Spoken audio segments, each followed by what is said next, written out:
How to find your Ubisoft Connect activation code on Steam. Hi everyone, welcome to the channel. This is Rose and I'm here to guide you on how to find your Ubisoft Connect activation code on Steam. Watch the video till the end and without any further ado, let's dive right into the video. First of all, log into your Steam account.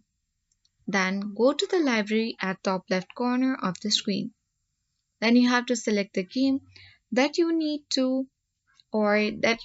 the activation code for.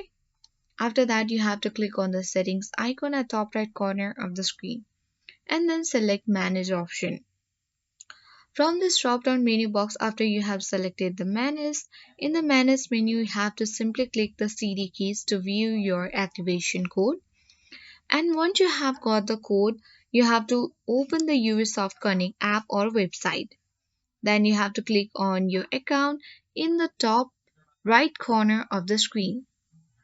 And then once you have click on the profile icon at top right corner of your Ubisoft account, simply you have to look for this section to enter the activation keys.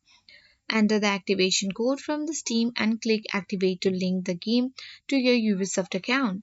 Your game is now activated on Ubisoft Connect. If this video helped you, feel free to like and subscribe. Thank you for watching and see you in the next video.